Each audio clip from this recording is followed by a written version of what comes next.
You're a cartoonist, but also a journalist, and in my opinion also a historian. How would you define yourself? I think I think of myself as a cartoonist. Primarily. Primarily, yeah, because though I do, most of my work has been journalism, I always want to sort of pretend that one day I'll go back to doing humor comics, to doing something funny. So I don't want to be sort of totally pigeonholed as a journalist. Mm. A historian, that's Well, a very noble profession. I'm flattered that you think that. That's footnotes on Gaza, for example. yeah, I studied history. I did my master's in history, but I had very little idea of what happened during the Suez invasion and what happened in Gaza at that time. So, and you Yeah. collect testimony. right. How important is remembrance? Well, I mean, it depends. Like a historian often works with documents, archives, things like that. But then there's also oral testimony. Oral And to tradition. me, I'm very interested in oral testimony, which is often discounted by historians because they say, well, people's memories aren't good, this sort of thing. But I really rely on that. But reading through footnotes in Gaza particularly, it's not just hearsay, but a pattern. And It's you make absolutely. an effort to find a pattern where, in fact, there is some moments of frustration when Right, obviously memories get clouded after so many years. right. So Well, let me explain it to the audience. What footnote? I don't know if you've read Footnotes in Gaza, but it's about two massacres of Palestinians in the Gaza Strip in 1956 during the Suez Canal crisis. And so I went there to interview a lot of older people about what happened. And you're right, people have different memories about certain things, but the overall arc is generally the same. For example, in the town of Rafah, where about 111 Palestinians were killed in one day, they had to run to a school. The Israelis made them run to a school so they could be screened to see if they were fedayeen, like guerrillas. And, I'm talking to men who, this event happened 40 years before, 50 years before. Obviously, they forgot a lot of the details, but there were certain things they always remembered. Because when they went through the school where they were gathered, they were beaten over the head. Mhm. And though that's something that everyone will remember, whereas just what happened when they were 7 hours in the school, what happened first, what happened second, that's going to get all imhawat, you know. cloudy memories and Right, but you're right. It's like you try to find the pattern despite the contradictions. But I never try to hide the contradictions. and you never try to hide your bias in a way. In fact, you wrote one of your books is on journalism, Right. and you're very, very clear on your thinking on, well, you wrote a journalist who says, well, I pissed off both sides. I must be doing something right. Is probably fooling himself or worse. He may be fooling the reader. Balance should not be a smokescreen for laziness. So, Well, can you elaborate on? sure. I studied journalism. I never studied drawing. So Because there is this myth of objective objectivity, journalism. exactly. And I went through the American school system, and in the U.S. journalism schools, you really get this impression that that's the gold standard of what journalism is. And even I sort of bought into it, this objective standard. But at some point, I realized that was bullshit, if you don't mind the French. It wasn't true at all.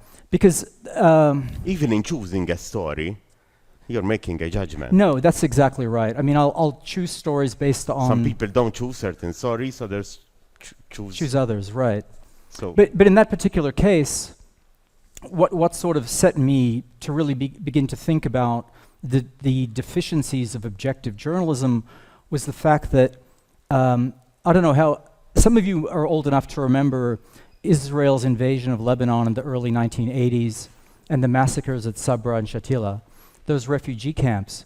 And I remember thinking, oh, Palestinians are getting killed? I thought Palestinians were terrorists. And I realized that I really had something wrong.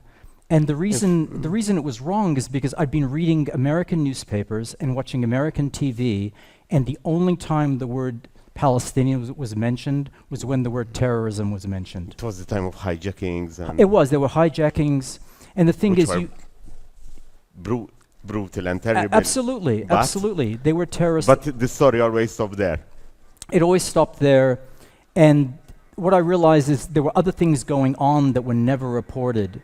And there was never really a holistic sort of understanding of what was going on. And that's when I began to really question this whole notion of objective style journalism. And at some point I realized, you know, if you're a Westerner going to the Middle East, you have prejudices. You have prejudices about, you know, the treatment of women or this, that, or the other thing. And I think you have to recognize your prejudices. You can't pretend that you're someone who just has no opinion about what's going on. But is there a risk then of romanticizing the oppressed?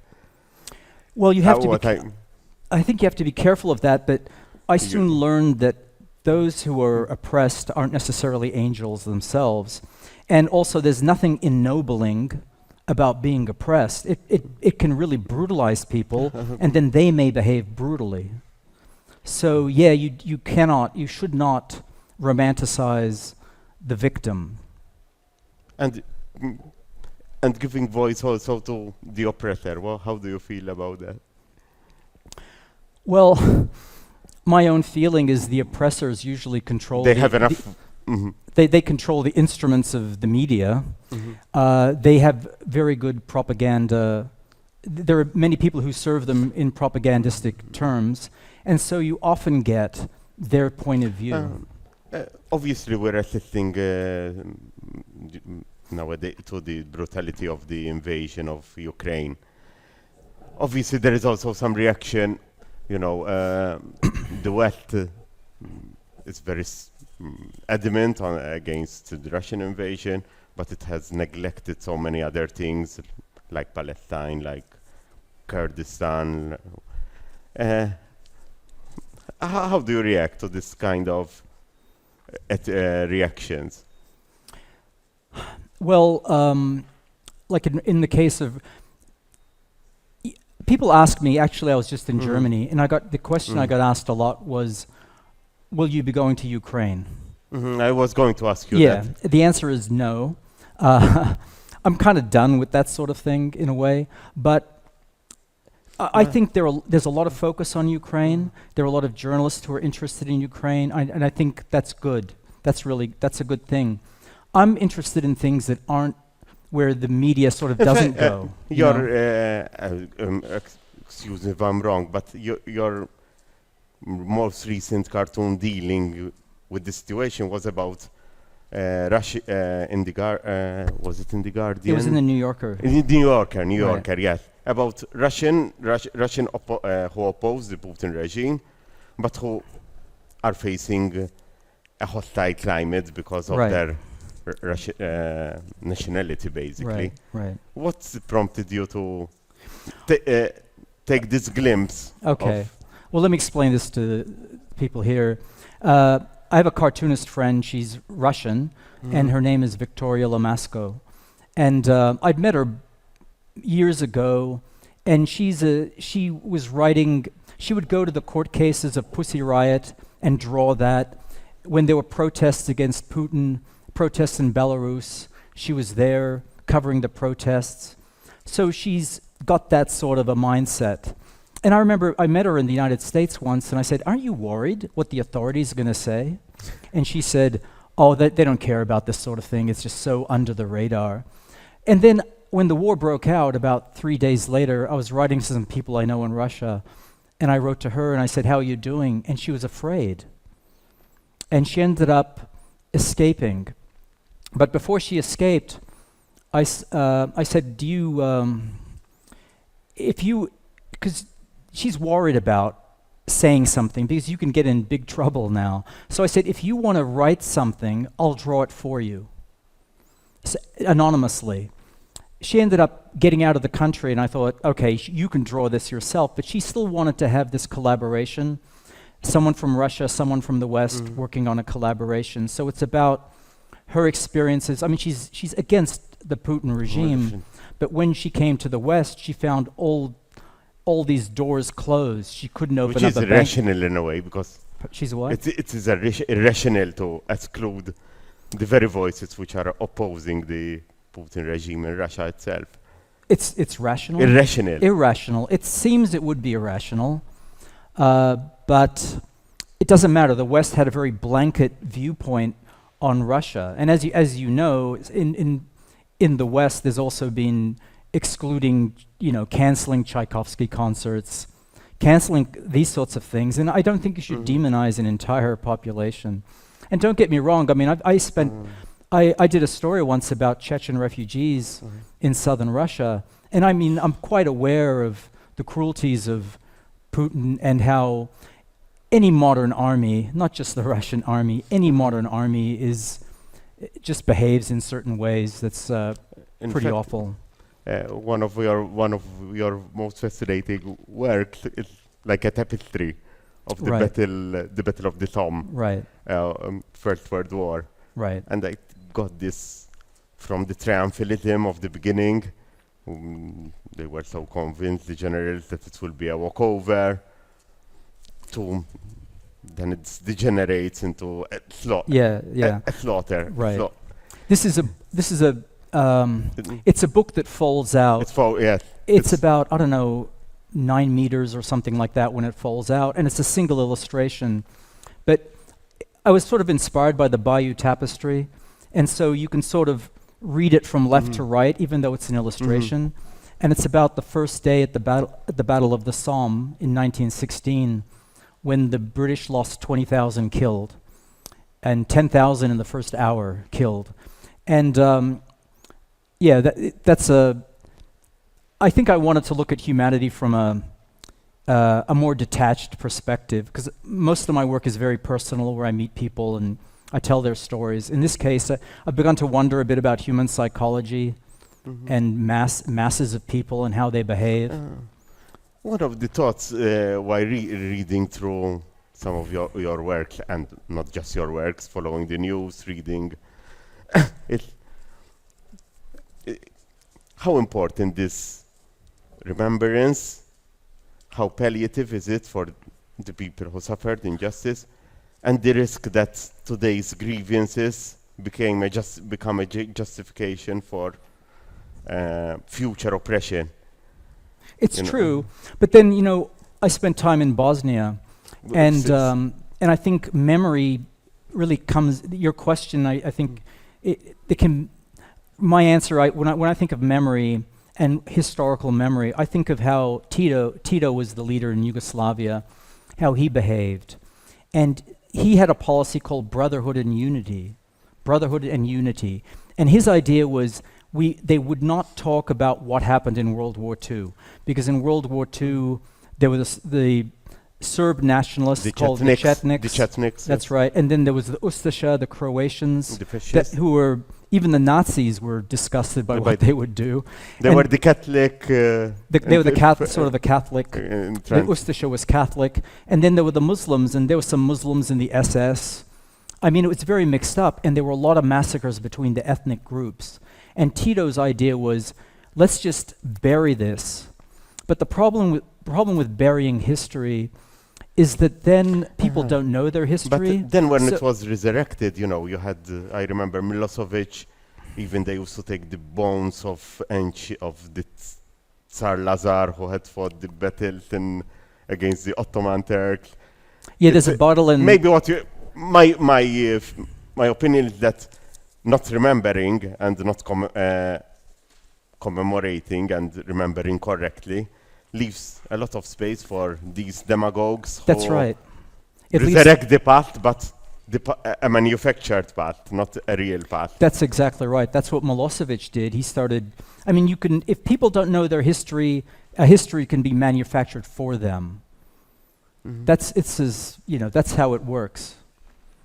And it's a big risk. It is a big risk. But on the other hand, it is true when people have this historical memory where they bring up things again and again, that's also a problem. I think you have to know the history, but you also have to put it into a certain perspective, that time passes and things change. But some conflicts like Palestine are frozen. Frozen in it. Things you wrote, I think, Palestine was in the beginning of the 90s.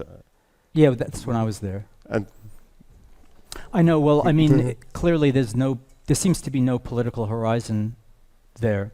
And I mean, when I was there, it was bad, but when I was there again, doing the Gaza book, it was even worse, but now it's even worse than that. I mean, as you know, it's like, I don't know how those people can live under those conditions, because you meet a lot of people who, their lives are really constrained. And even media interest, I think there was greater media interest at that time. Now it's the usual stuff. Well, things move on. Things move on. I mean, okay, like the Ukraine war, obviously it's really important. It's really important to Europe. It's important in the United States, but there are other things going on all over the world. Putin himself creates his own idea of history to tell us what we are saying of manufacturing the past for the benefit of the present. Right, exactly. But how do you think forgetfulness can be an answer to this? Would we be better off if we are not enslaved by the past? If we all had lobotomies, we'd probably be better off, but I don't suggest it. True. I don't know, I think people should know their history. They should know other people's history. That's the other thing. It's not just knowing your history. You have to know other people's history. It's because everyone has their own perspective, and history is actually just a narrative that people tell. So you just have to know other people's narratives. My impression is that you all kept an interest in what's happening in Malta. Yeah, I try to, but I mean, I didn't keep up completely, so. Don't yesterday, today I noticed a small detail. Your first comic, which you told me you're not very proud about, was Imħabba Vera. Yeah, I was living in Malta at the time, and it was in 1980, beginning of 383 or something like that. I mean, if you ever see any, destroy them, please, just to keep me from being embarrassed further. But I did 6 issues of this series, Imħabba Vera. I mean, it was fun, romance comics. So it was sort of boy meets girl, that kind of stuff. There was a reference to abortion in it, apparently. Oh, yeah. Well, because Malta, as far as I knew, had no history of comics. So I realized if you have no history of comics, then no one says, oh, you can't do that in comics. So in one story, a girl gets pregnant, and then she has to go to the Netherlands to have an abortion. Which happens. Which happens in the yeah, it's not like she decides at the last minute not to. But because it was a comic, nobody I think no one paid attention or whatever. It's but again, destroy it if you find it. Still, nothing much has changed, even on that aspect. Abortion is still illegal. Yeah, that's right. That's right. How do you feel as a Maltese, as someone from Malta who lived? Well, I mean, the truth. I think Malta is sort of a conservative society. That's how I remember it, and I don't have many problems with traditional values because I'm just around many people all over the world that have very traditional values. But I also think Malta has changed a lot since then. I mean, I think it's the first European country to legalize same-sex marriage. Yes. So, and you've One of got the- divorce now. I mean, so I think little by little things will change. I think they will. So it depends how patient you want to be and how hard you want to push. I mean, if you want to push it harder, you probably could. Mhm. And there is the, the phrase right Malta tinbidel. You can see Malta changing You see it changing. from a distance. I do, and sometimes I'm here, and you talk about any subject like If I'll mention Audesh. I'll say were let's- you ever interested in making? You did a cartoons on the refugee on the Migrant- refugee African crisis. migrants. Yeah, I did a comic about African migrants coming to Malta. and you made clear references in it to Norman Lowell. Yeah, I to interviewed Norman Lowell. former Home Affairs Minister Yeah, of the yeah. time. The good thing about Malta is you can meet. The good thing about doing journalism in Malta is you can knock on any door, you can call anyone up, and there's very few people in your way. They'll open the doors for you and talk to you. And I like that about Malta. I got to say, I like that about Malta. But I mean, even now people talk about like the development of Malta. But considering that Malta now is very much more cosmopolitan, definitely than it was Oh yeah, ever. yeah, At absolutely. the same time, there is this sentiment. Even the Prime Minister Robert Abela says Malta is full up. We can't take any more people from the boats. How do you feel with this discourse? It's Well, it's full up, but they're issuing work permits for people to come here. I mean, I understand having refugees coming when you're relatively content in how your life is and your social services where and all people, that. Of course, they grumble about everyone, but who is a bit different. But at the same time, foreign workers are accepted both on the high end, in gaming, financial industry, and in the low end, as another former prime minister said, well, someone has to collect the garbage. So there is this.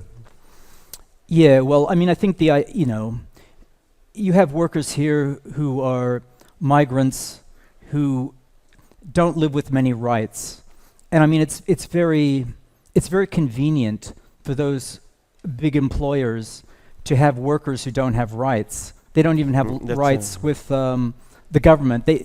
To complain about their conditions, to complain that their contract isn't being fulfilled, to complain about their wages being cut. Who are they going to go to? It's like the reserve army of labor in a way of. Well, I mean, it's perfect. A perfect labor force is one that can't struggle. And I mean, I always wish that Maltese workers would sort of make alliances with migrant workers, because I mean, you're workers. If the working class means anything, it should mean some form of solidarity. Is there a problem that when you see far-right ideas, not just in Malta, happens in many other European countries, like Italy, for example, the far-right managing to communicate with the working class much more than the left? Yeah, it's same in the United States. I mean, well, because I would say the liberals, or let's say in America, the Democrats, whatever you think of Obama, the Democrats failed a large group of people. You go to the middle of the United States, for example, and you see people who are really left behind. In where I live, there's thousands of homeless people living You live in Oregon. I live in Portland, Oregon, a very democratic city, very liberal city.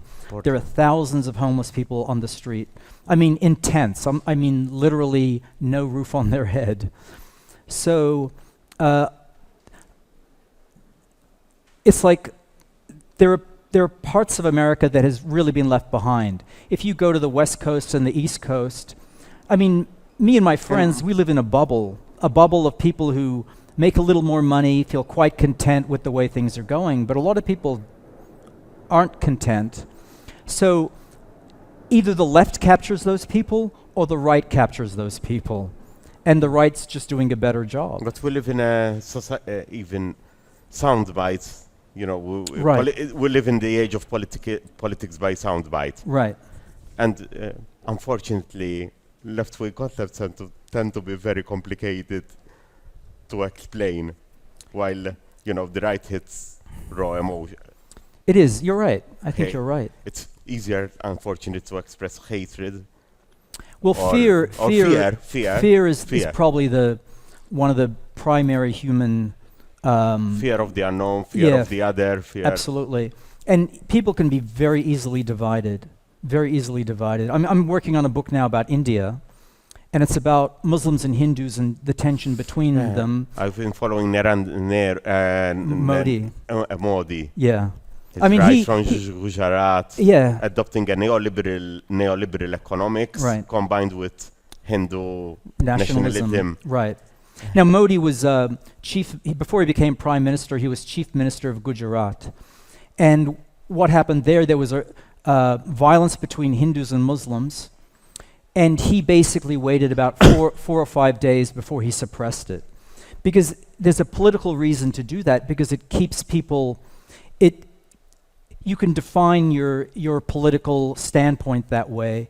You can get people to, they will not see their common people have, how would I say it? People should have some common interests, and they can be divided very easily by politicians. So in this particular book I'm working on, it's about how in democracies violence can be used to separate people, to define your party over the other party, to make people fearful so they vote a certain way. I mean, and you see it in the United States. It's sort of a. I mean, the problem. I really want to believe in democracy, and I do, but people, have to be well informed. They have to have some basic understandings of certain things, and people are very easy to manipulate, unfortunately, in democracies, like you're saying. I mean, about the media, the sound bites, all that sort of stuff, and people have very busy lives Malta too. might be a bit different because, you still get these racist sentiments in a period of economic. Obviously, there are problems like housing prices, precarious conditions, but on the whole, the economy has been booming here. Yeah. But still, it's not. You can't make any comparison with rusty, left behind areas of the United States. So how would you explain it? I'm kind of curious. It's a very difficult. Yeah. And that's why explains why much of the sentiment is against the boat people. There is this. They come regularly. It's very black. And they are black. Well, I imagine there is a fair amount of racism. I'm sure it does have to do with skin color, because if Ukrainians or Russians came here, probably people wouldn't feel in quite the same way. I mean, sometimes you have to sort of examine your own way of thinking of people and why you prefer one group to another group. I think we all do it on some weird level. There is an element of cultural affinity. You cannot discount it completely, because it's easier to communicate with someone. Right. And it takes more effort to to communicate with someone from Somalia or Eritrea. But it happens when there is an effort and there are cultural mediators. And maybe one of the problems in Malta was the first who had under the nationalist government, who had a very strict detention policy, which kept people for a long time behind bars, basically. So immediately that rooted a certain. Well, you demonize once you put people behind. When you put people behind bars, you demonize them. Well, if people are behind bars, the first question then thankfully that has changed, but obviously perception, even the way when open centers were opened, they were put in Marsa, for example, a depressed area. So you get all distance between them. Keeping distance. Right. Well, I don't know. I mean, I understand that it's a problem for a small country, and you really do wish that there'd be a Europe-wide solution. But I think we have to sort of look a bit into the future and sort of see that if climate change is really going to happen, migration will be. I mean, this century. We don't know. Migration is the story of apocalyptic. Yeah, it's the story of this century, I think. People are going to have to move.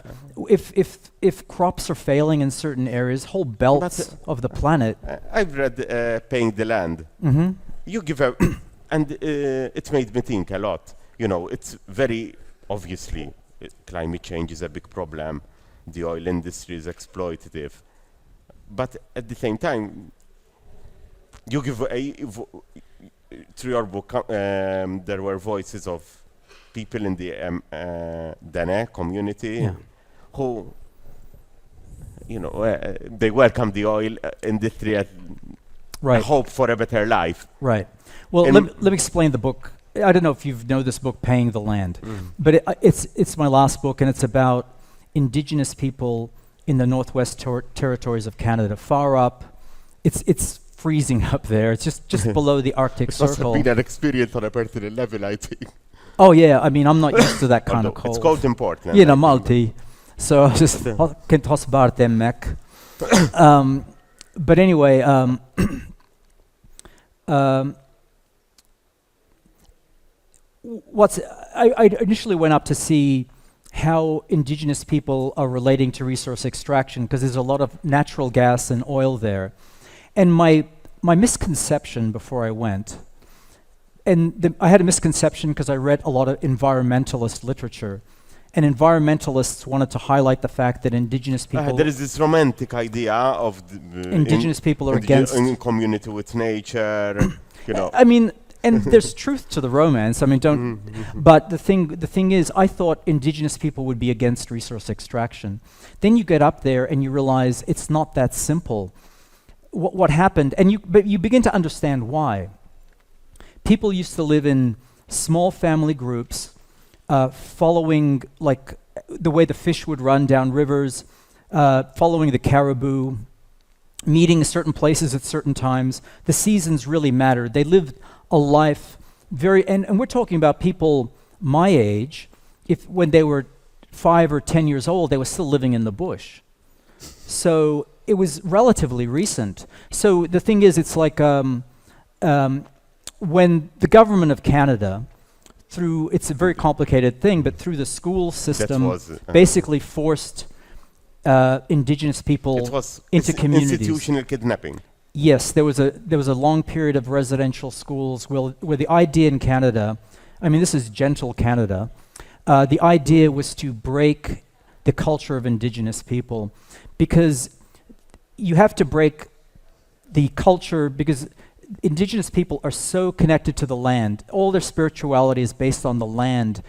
And if you want the oil and natural gas under the land, you have to break that connection. They have to have no claim to the land.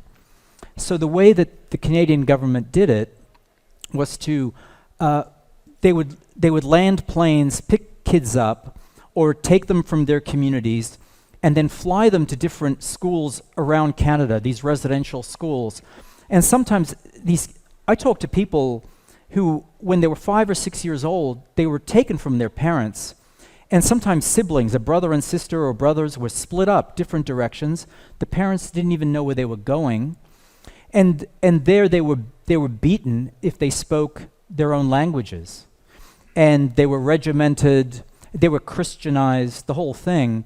When they finally returned to their communities, some of them couldn't speak their languages anymore, so they couldn't speak to their grandparents, some of them, and some of them couldn't even speak to their parents. I mean, that's a pretty good way of breaking culture. So anyway, through the processes like this and other processes, the Indigenous people ended up in communities. They no longer lived from the land.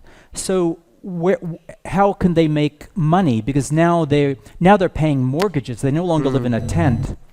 They no longer have dog sleds. They have snowmobiles. The only unskilled labor there is with resource extraction companies. So how can they be against resource extraction if that's the only jobs that are available? So it's complicated. But I have to say this, every Indigenous person I met always put the land first, but they always thought, we have to try to control this somehow.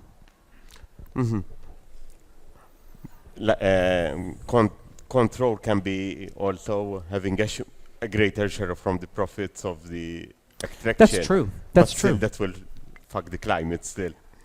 That's true. That's true. So we're in a bad situation. They understand it. I mean, it was amazing the critique they had of what Western structure was doing, and how even if they can control their own situation, they're still, as someone said, we're still screwed by what's happening in the rest of the world. It's often it's not just the indigenous people of Canada use No. that excuse.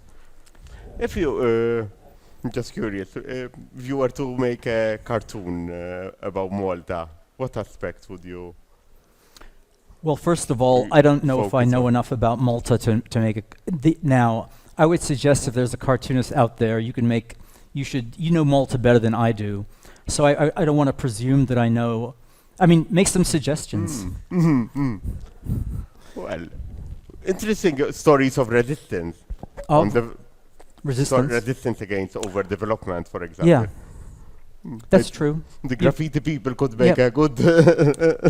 Yeah, what they're doing is great, I think. I think it's important. And yesterday I met some people from Movement Graffiti, and they talked a lot about the migrants who are here with work permits and some of the problems they're having. That sounded interesting to me. That's especially undocumented people living here, completely neglected by the system. It's Right. I don't know whether anyone would like to ask a question or engage in this conversation. Oh, I'm sure.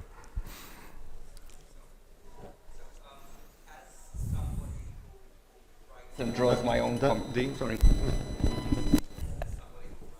And draws my own comics too. How do you connect the writing aspect and the drawing aspect of the same story, for example? Sorry. I missed- How can you connect the writing, the actual story, with the drawing the story as well, and about it in comic terms as well? Layout and panels and You're cutting out a bit, so I can't quite I hear. couldn't under. Yeah, just better to just speak. I think. So, as you're writing and actually drawing the story, because it's not just about the story, you have to tell the story in a comic context. How do you go about doing it? You write the story first, Oh, layout first, comic process, something we have. okay. Well, a lot of cartoonists I know, they'll write. Justin, I really like your presence in the cartoons. Oh, thank you. You know. Thank you. It's, Yeah, that's just part of it, because I started out doing autobiography. Well, generally I write a script, a whole script, and I don't do any storyboards. Most cartoonists I know will plan out what they're going to draw, but I hate that much planning, because some of my books take me 3 or 4 or 5 or 6 years to draw. So I don't want everything to be set in stone. So even though the script is mostly ready, every day when I'm drawing, I want to come up with the idea that moment. I need something really spontaneous to happen. And that keeps it sort of fresh for me. Like, I don't know how people even do storyboards and then try to follow them. To me, it would be like you're connecting the dots in your work. And yeah. Well, the script, I really like writing, and so I'm trying to make the script as good as possible. But yes, you do edit, because sometimes you realize you're writing something and you realize, I can draw that. I don't need to have those words.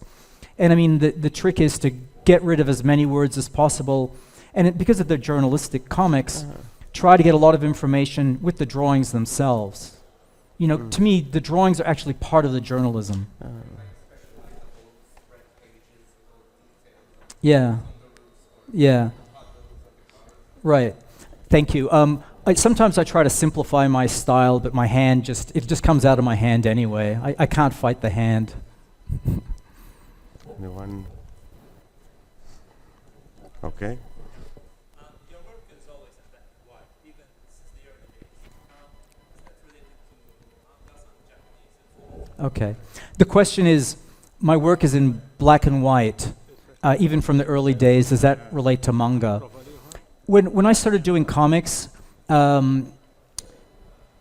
the independent comics, I'm not talking about the superhero Marvel, I'm not interested in that sort of thing, but there was a group of independent alternative comics that kind of came out of the American underground comics. All of it was in black and white because those were cheap to produce. As the market began to accept those things and they became somewhat profitable. I don't know if you're familiar. One of my first education in politics was through. There were comics for beginners, Marx for beginners. Oh yeah, those things are great. Yeah, and those are all in black and white. They were black and white Right. and quite Right. very good. They're great. It's I can't remember the name of the guy. Ruiz, I think his name. Ruse. Ruse. Yes. But a lot of my peers went into color, but I never bothered because I can't say I was too lazy, but it just seemed like a lot of work. And so I just stuck with black and white, and almost everyone I know is now doing color. It was nothing to do with manga. And then I don't even know how to use Photoshop, so I'm very old school. I shouldn't brag. That's not that. I should be ashamed to say that, and I probably am. But in the end, I realized my limitation was kind of my style, and I just tried to use black and white. And now I'm too old to get into color. I mean, I'd rather stay. I'm a black and white person.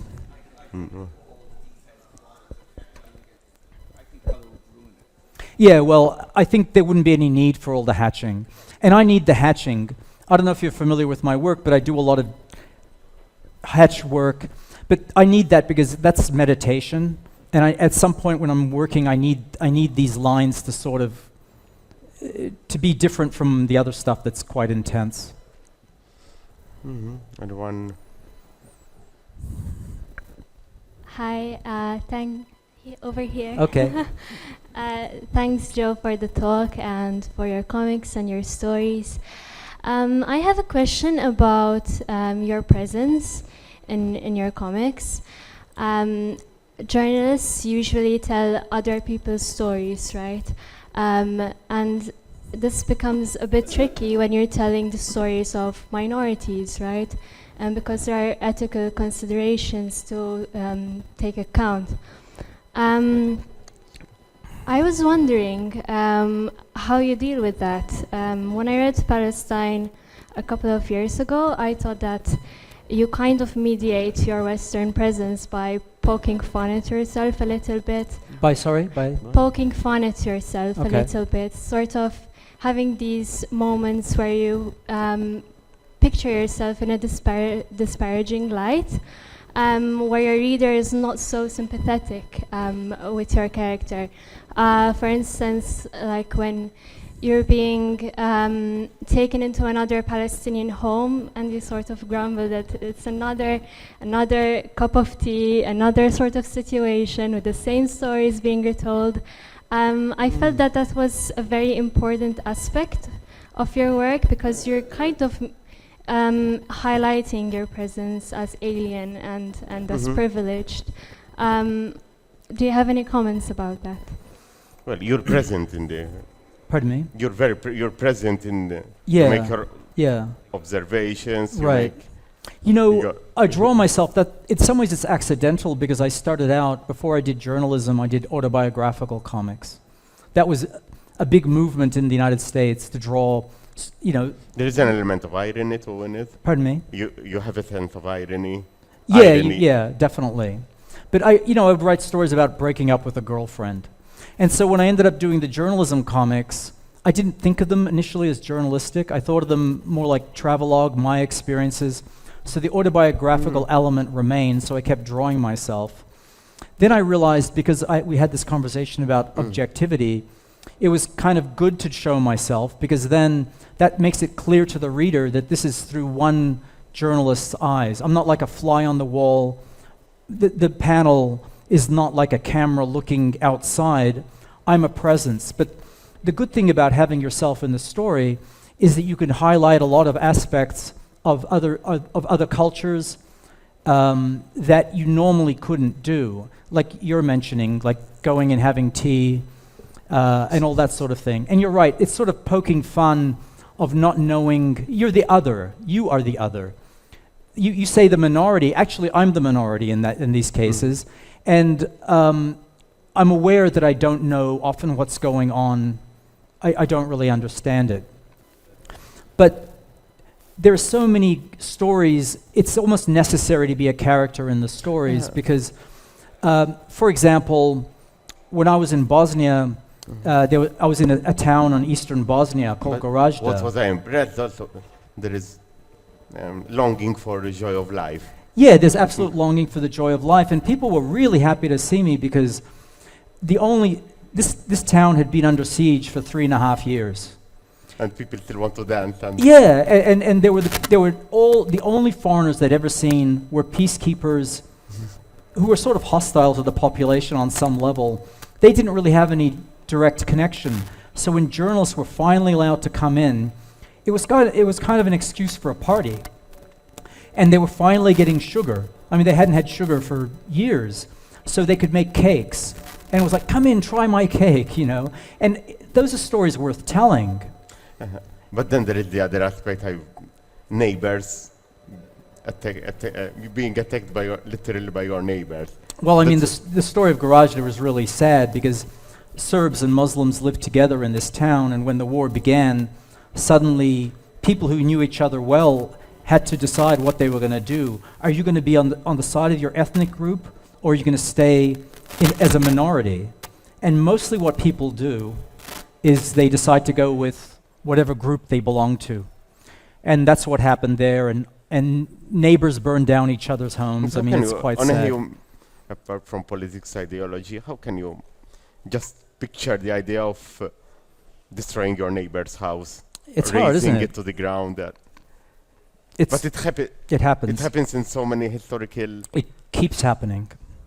I mean, it's not something, all these things aren't something that happened years ago. These things are just Keep keep happening. because unfortunately, I think human nature is the same, and I think people can be manipulated in the same ways. You think you're contributing for this not to happen? In a small way? No, not necessarily. I mean, I sort of do what I do because I just feel like I have to do it. And I cannot, if I had to really sit and think if I'm making any difference, if I had to sit and think if I'm making any difference, I'd probably stop doing what I'm doing. What did your friends from Gorazda or Gaza think about your comics when they read, if they had the chance to read them? No, they got copies of them. They liked it. I mean, of course, everyone wants to be in a comic book. That's something I soon found out. I wonder, what was the initial reaction that you're interviewing them not for the big news, but for a comic? Well, I mean, even in Palestine, I always was embarrassed because that was the first time I was doing any journalism. I was quite embarrassed to say, I'm going to make this into a comic book. So I used to say it's a journalistic project. But they have a very famous cartoonist named Najla Ali, and he was assassinated in London. But his images are really important, and he's a cartoonist everyone admires. So when I told them finally what I did, they said, "Oh, like Najla Ali, you know, everyone has like comics, drawings. It's sort of a universal language," and no one ever turned up their nose to me. No one. In Palestine, when I worked on the book on Gaza, I brought with me the first book I did about the Palestinians. It was called Palestine. And I'm talking to older men, I mean people in their 70s. And I would always give them a copy of the book I'd done about Palestinians. So it legitimized it in a way. Well, I mean, these people, a lot of them couldn't read English. And even if they could read English, I mean, you just give them a book, it's like a lot of type. But when they opened up the book and they saw pictures of refugee camps and that sort of thing, they saw, oh, that's how we live. They got it right away. And so they were quite happy to answer questions. And I ask sort of peculiar questions sometimes because I have to draw something. I'll often ask them questions about visual information because I need to know what things looked like back in those days. And they understand why I'm asking that question. The architecture itself of... The architecture, but also, you know, what the streets looked like. More the layout. Yeah, the layouts, that sort of stuff, yeah. I think we had a I really enjoyed this Yeah, conversation. me too. But I don't know whether there is some. No, I just want to say thank you to the National Book Council. And this is Yes. the first time I've ever done an event in Malta.